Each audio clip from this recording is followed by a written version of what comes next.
A cut up for Tony Conrad. A driven fantasy of control. A loop of film material. A musical system on 7.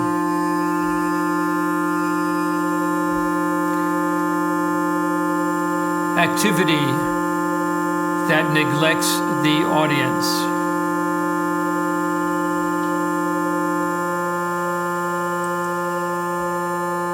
After images by the retina. An idealistic set of expectations. An idealization of artistic activity.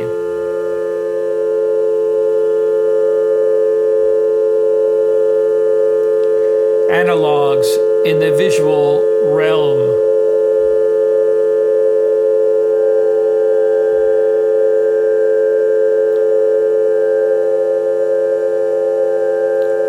And in the rock and roll experience, and in the waterfall effect,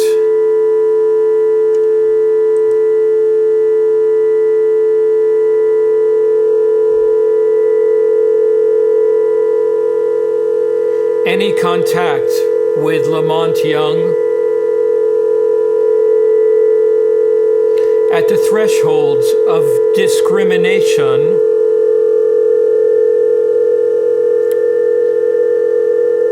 audience tradition from high culture,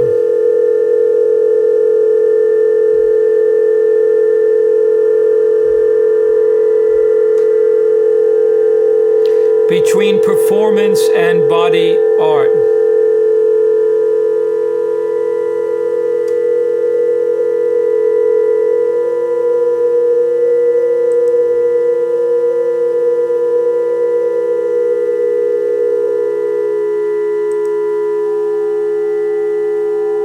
Buffalo, late in the 70s. Buffalo, New York, Cal Arts connection. Circumstance of the white box. Conceptual tools and ironic approaches.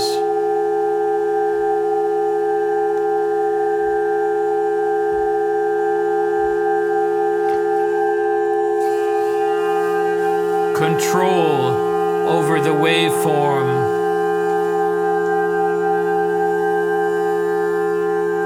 Development of minimal musical form,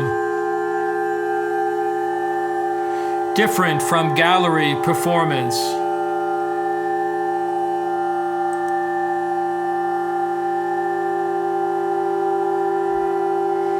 In elaborating alternative critical positions.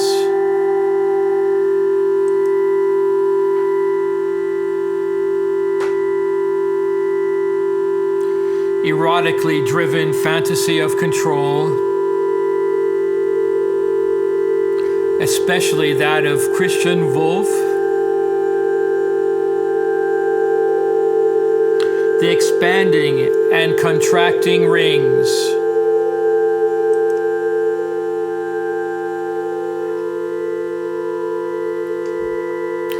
film as a theatrical expression.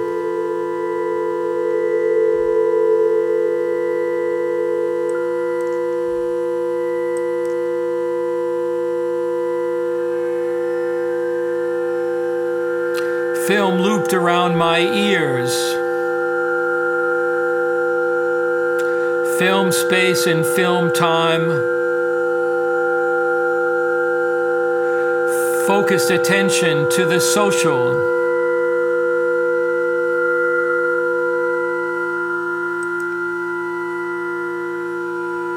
Form in connection with music. Generation of light, intense rhythms, harmonic traditions of Western music.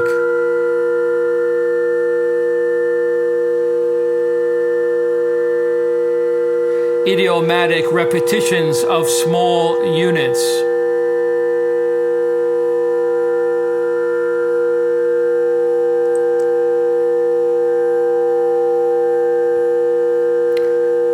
Ignores the audience altogether.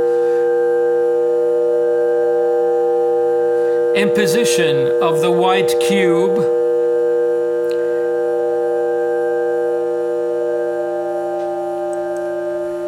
In Berlin, Marburg, and Paris. In Buffalo, among younger artists, in relation to pop performance.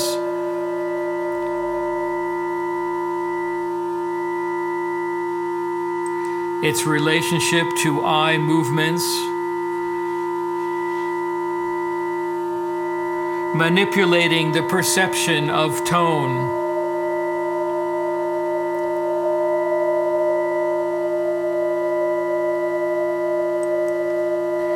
Medium as an instantaneous framing.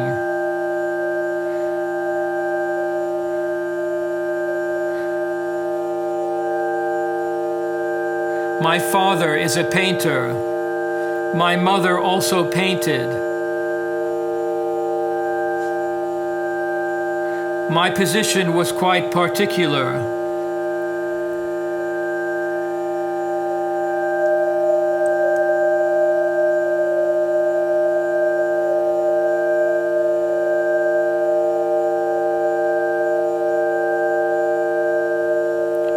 Of the role of the audience, of the sets of expectations,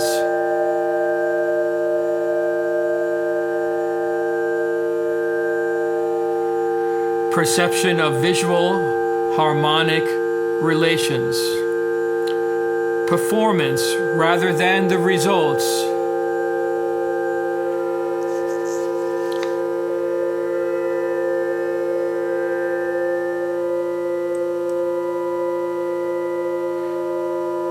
rhythms of different frequencies together,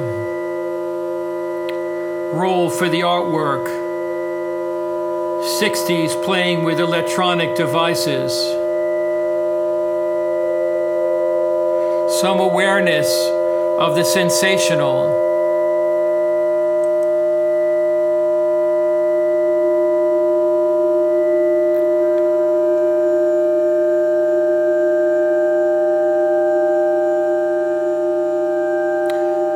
structural film and conceptual art,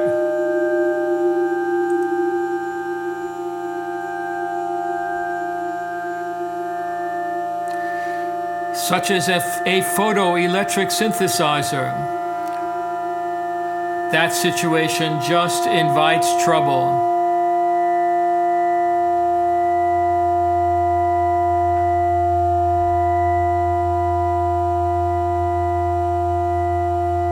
The audience as a stimulus, the 20th century critical approach.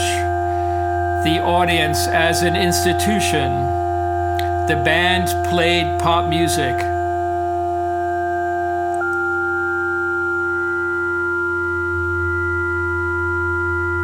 The context of the underground.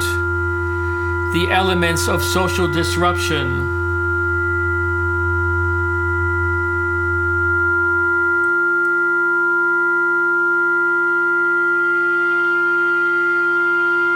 The heroic or anthropomorphized role.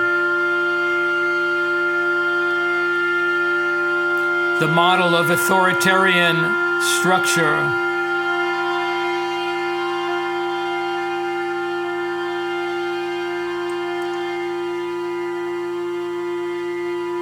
The space before the camera. The space on the screen. The tools and ironic approaches.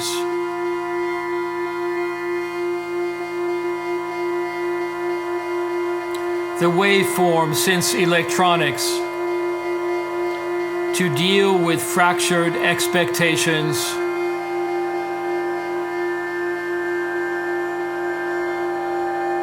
To ideas about visual perception.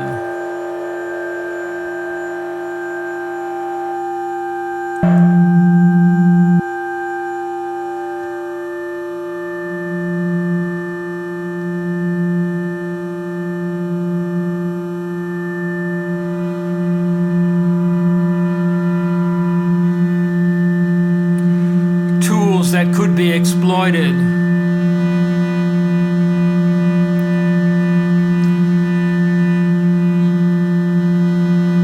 Use my own biographical experience, ways of redirecting visual attentiveness.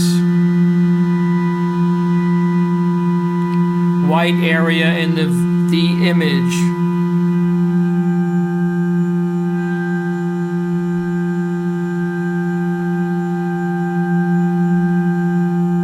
Words correspond to simple ratios.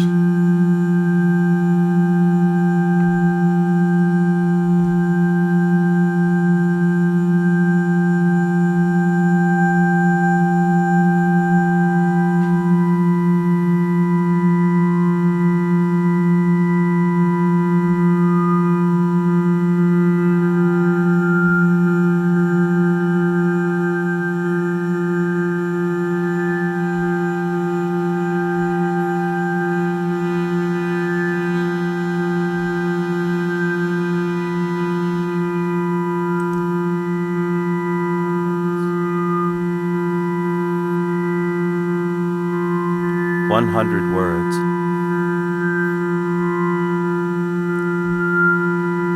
Which can be superimposed, partially illegible, creased, beginning, brittle, ending up with a part, torn several times, no exclamation points at all, so that the word we no longer read systematically. Otherwise, normal signs of use. I related all parts of the book.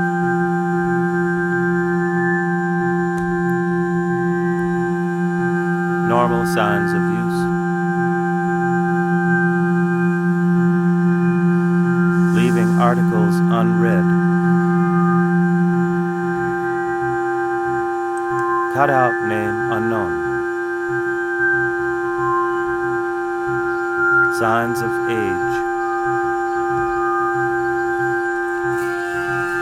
29. For each day. The use of chance operations with respect to typefaces. I thought you were joking. That was my pleasure in composition.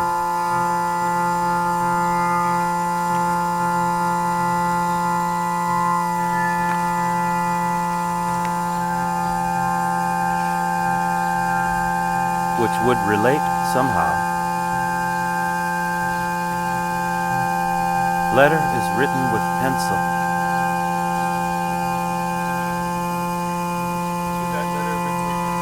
Okay. Letter is written with pencil.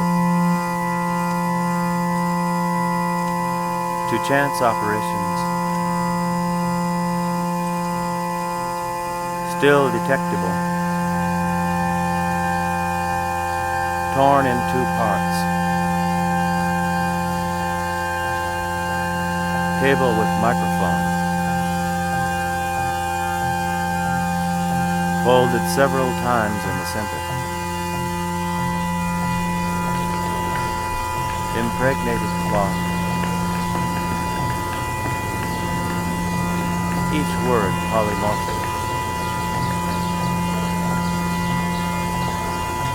This text omitted punctuation. On that ordinary one.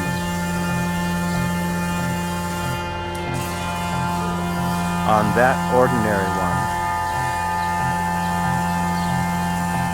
various stamps, knocked down the columns, tape remnants on left-hand margin, still there. He wrote, correcting the error, as though they were movies.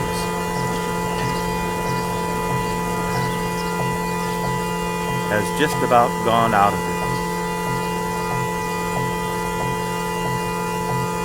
The number of words per day was to equal pulverization and fragmentation. Pulverization and fragmentation. In sequence. The table of contents. The thought has sometimes occurred to me.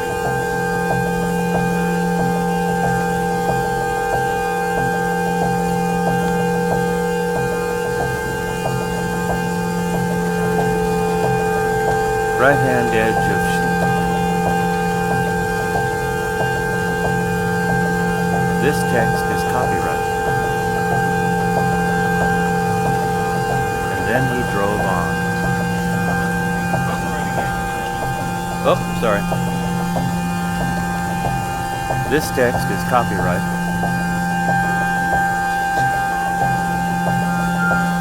And then he drove on. It was used as a cover.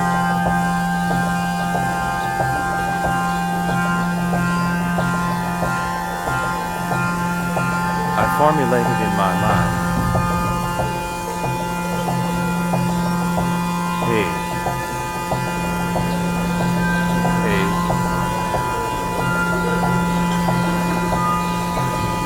in the upper right-hand corner. Second page is heavily torn. Written with indelible pencil on world improvement. Statements. Extremely poor condition. A small tear in the center. Reverse side. When it had gelled and I could repeat it. When it had gelled and I could repeat it. He painted over it. He painted over it. Edges burned. Remnants of adhesive must be removed. Remnants of adhesive must be removed. I told her I'd written. Good condition. Which typeface would be used for which statement? The document is in good condition.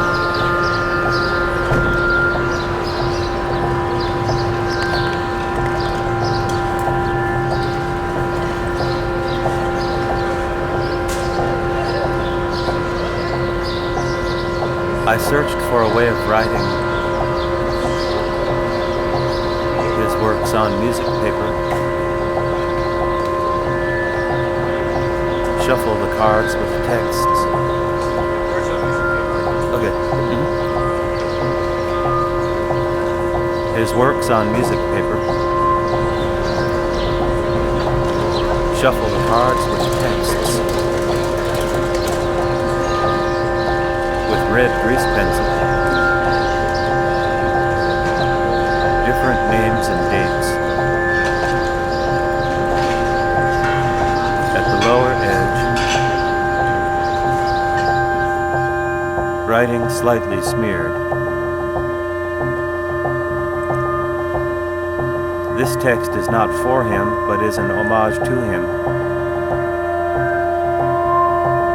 Through fire. Card number 280. The bottom third of the sheet. The bottom third of the sheet. Handwritten. Have you ever noticed how you read a newspaper? Have you ever noticed how you read a newspaper? Being the result. Number 18453.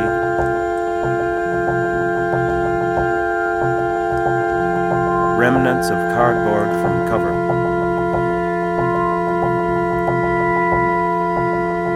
Third-party handwriting.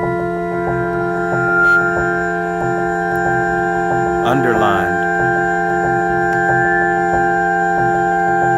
Transparent plastic.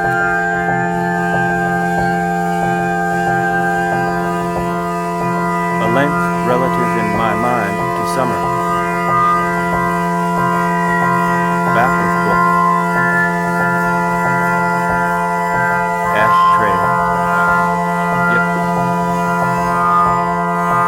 Back of book. Ashtray. When I left.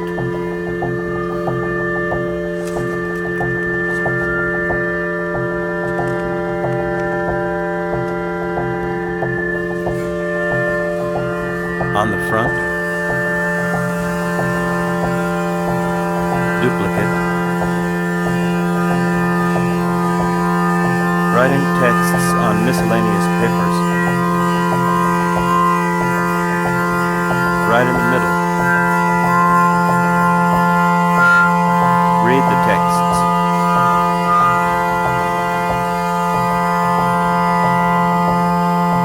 that was quite indeterminate of its performance. He writes no score.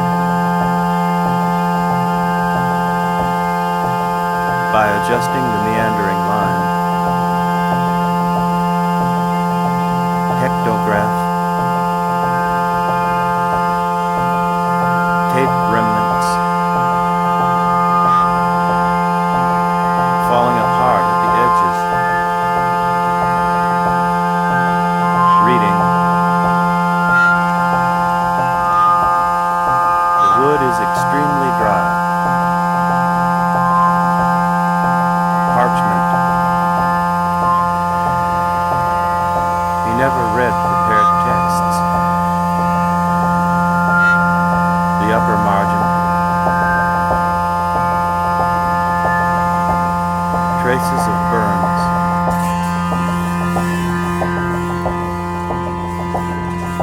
At least 1 point. Okay. At least 1 point. While driving. There would be 128 subjects. What he didn't want to do for his audience. As spaces to be filled in with further writing. Its quality of keeping things around.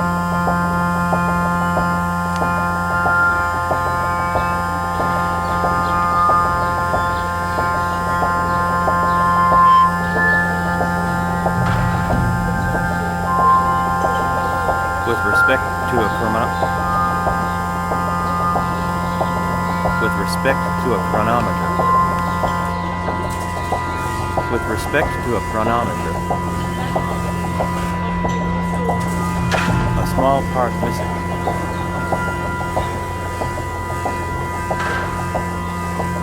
I began the following text immediately after finishing the first one.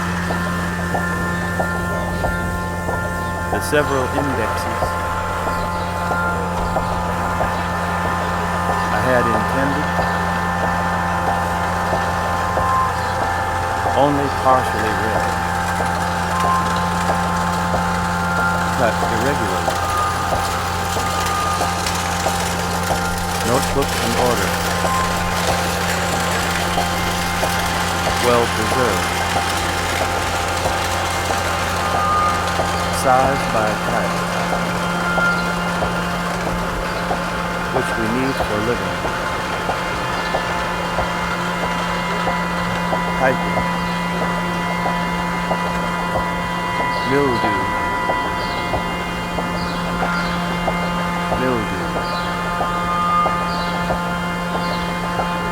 in good condition, keeping the number of characters per line, not hyphenating words,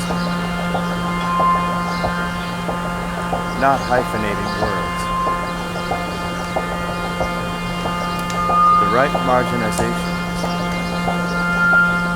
I'm sorry. I know, I'm terribly sorry. The right marginations. Folded several times.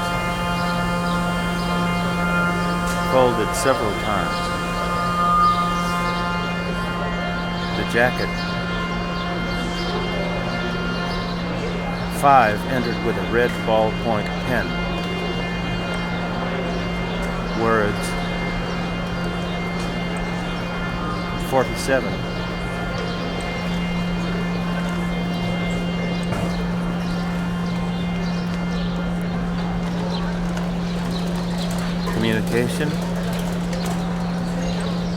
Communication without language. Collage of texts. A name,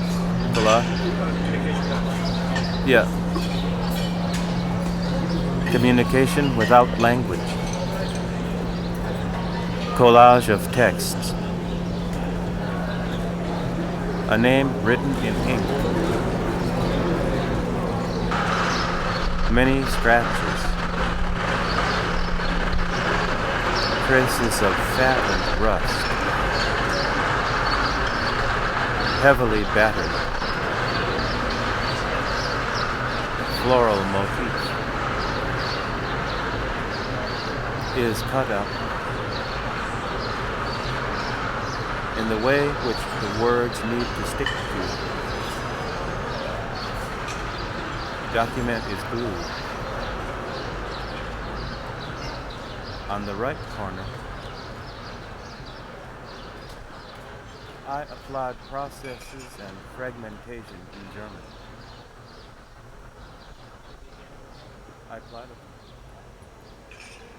I applied processes and fragmentation in German.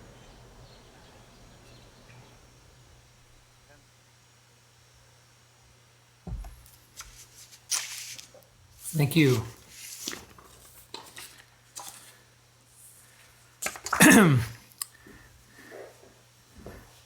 So I'd like to now speak to you all directly out there in Streamland and thank Georg Wegwert for inviting me now for the second time to take part in this event. Also Hannah Schwegler, also Scanner Robin Vermbo for his help. And of course, much thanks to my partner here who you can't see, Lexa in Berlin, who made this all technically possible. I like to say a few words about what you just heard. First, the first text which I spoke was from a performance work called Cut Up for Tony Conrad, which I performed at the Memorial for Tony Conrad in New York in 2017, using text that he wrote in from the 1966, 1970, and then an interview from 1995. And this is some selections from 100 phrases of 5 words each, which were developed working with linguistic concordance software. It's part of a larger series of other texts which I've worked with in this way. The voice which you just heard is from Sam Ashley, who tragically passed away this year. Sam was also in residence when at the same time as my residency at Tonspur in Vienna in 2012, and we spent a lot of very good time together, later met in Berlin, and we were all very saddened at his passing. At that time, my residency project involved the use of text recordings. The work was called Cage Cut Up, and the text which Sam read, and I did play the full recordings. Of course, these phrases were then later cut up and used in a software. Those texts are from Cage's book, A Year from Monday. Probably, I think it's the first Cage book that I bought when I was young, in which I selected only the texts in which he speaks about writing and reading. And those are contrasted with another body of fragments speaking about the condition of archive documents in an archive collection. There was a second layer which was part of the installation, recordings in the public space, in fact, from my window near the Tonspur Passage. And these elements were combined along with readings from Ray Cass, using a special software that was developed for me there. The work which you heard is a project that's sort of a work in progress that I've been developing during the period of the pandemic in my studio. I performed a version of it without the text at an opening in Berlin a few months ago, but in this version this is the first time I performed this. And it involves an acoustic bass-like instrument with excited strings and a transducer and a mechanical transducer and a loop which vibrates the wires, and then various kinds of processing, side chaining, and various kinds of tone processing interacting with the sound, and including sine waves in the tuning of my music. I thought I might talk a little bit very quickly about my origins in New York, going back to the 1970s, early 1970s, study with Woody and Steina Vasulka and SUNY Buffalo, among many others, working with, I guess, what we would call now the analog electronic image. And I thought it might be interesting to just shortly look at how that brought me to sound, because as many of you know, I'm also a visual artist and a media artist and composer and musician. And I did participate at that time in the program of the Creative Associates. The music department was led by Morton Feldman.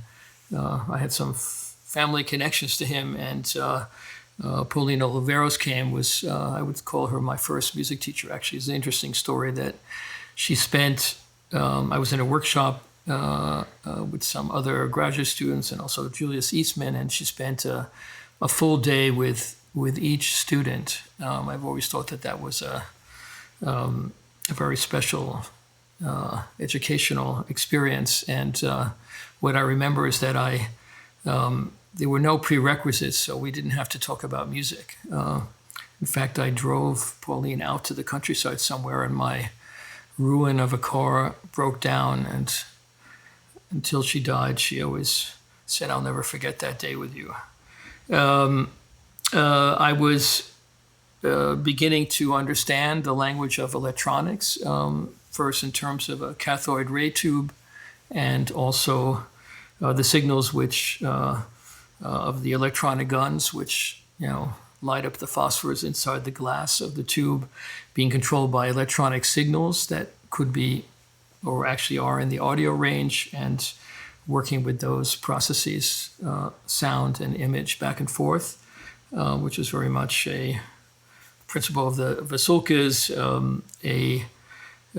also a course with Joel Chatterby, who also recently passed, was a very clear teacher about electronics. So actually my entrance into sound was very much, on one hand, the language of electronic signals, and on the second hand, what I'm going to talk about now, sound in space, audio acoustics. I think probably one of the most important events, seminal event for me, was a concert by Alvin Lucier, who also very recently just passed away at the age of 90. I was later to study with him some years later, but at that time I was present at a performance in December 1974 of an early version of music for snare drum, pure wave oscillators, and one or more reflective surfaces. I think it was one of the first times he tried it out. I thought it might be interesting just to read the first paragraph of his text. A snare drum is placed on a stand in the performance space. A pure wave oscillator is routed through an amplifier to a single loudspeaker, faced away from the snare drum toward a wall. As the sound waves from the loudspeaker reflect off the wall and flow through the body of the drum, the snares are sympathetically vibrated in ways determined by the loudness and frequency of the waves, the position of the crests and troughs of the reflected standing waves, and the placement of the drum in the space. Actually, I don't need this anymore, so I'm liberated for a moment. Just to explain the situation, so this took place in Baird Concert Hall, which was the orchestral hall of the music department in Buffalo, gigantic stage suitable for a symphony orchestra. In the center of this stage, a lonely snare drum with the snare released. On the left side, high up above, because this is, again, also vertically enormous, a loudspeaker facing down at an angle towards the drum. And at the other side, at the right side, Alvin Lucier at a table with an analog signal generator oscillator. So this is also very important. So one of the, he writes actually in the score here, or the description from Leader Instruments Corporation. These had huge dials, and they were also very unstable. It was interesting that years later I tried to, or I did realize a version of this piece in Dublin in 2005, and a student at Trinity College had done a max patch for the rising oscillator, and it didn't work at all. And then I understood that actually it was the instability of this analog oscillator that created the drama. And maybe I should just talk a little bit about what I experienced. So I looked at the snare drum, this little lonely snare drum, and as Alvin gradually ascended, it's a sweep generator, went higher in frequency. At some moment, the drum started to sound first very quietly, and then he would go up and down a little bit to try to get exactly that resonant frequency, and then he would fight to hold it. And the standing waves passed over us, as he describes here. You could feel it in your belly as it moved across. And I think it was the realization for me that that sound is actually the movement of molecules in space, a movement of energy, and you could feel it as a corporal or in the body. It's interesting to look at this score that I found for this work. Very precise, 2 pages, exactly what the purpose of the event is and what technical requirements are necessary, and then what is the goal. And one of the things I think is interesting about Alvin, I mean, there are many other aspects, but I just wanted to mention this, and what I remember from studying with him was his insistence on being precise in one's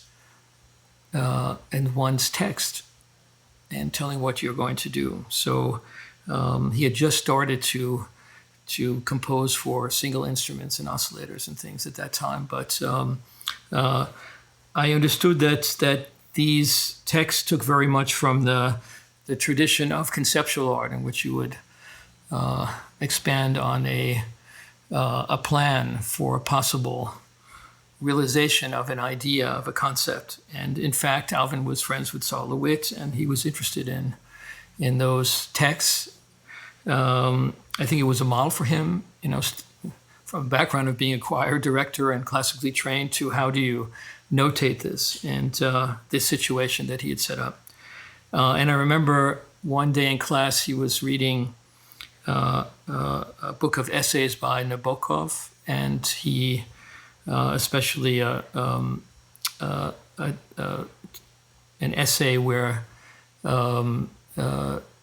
analyzed the position of furniture in the first paragraphs of Kafka's Metamorphosis, and I remember how Alvin used that to impress on us how important this being precise would be. And I think that is something that I've kept with me all through my career, and that I remember among many other aspects of his work.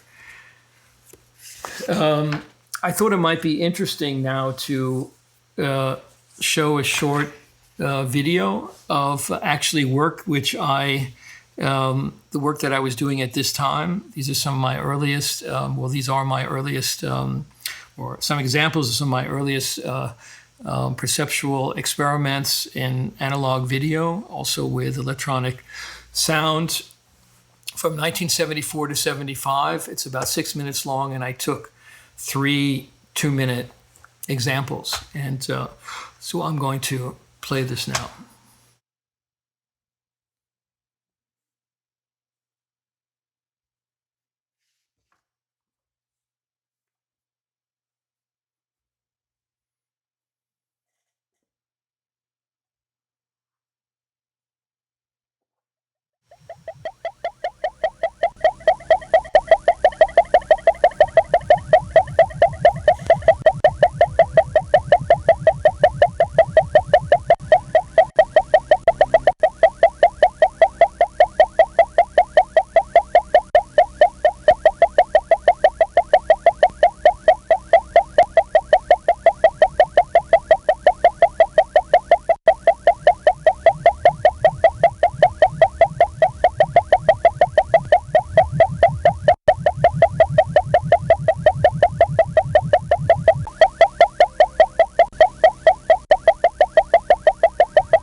Yes, hello. Thank you. I've been asked a number of questions now to answer at the end of my streaming session. For instance, that I'm an artist and a composer. Which field predominates in your work? More music or more art?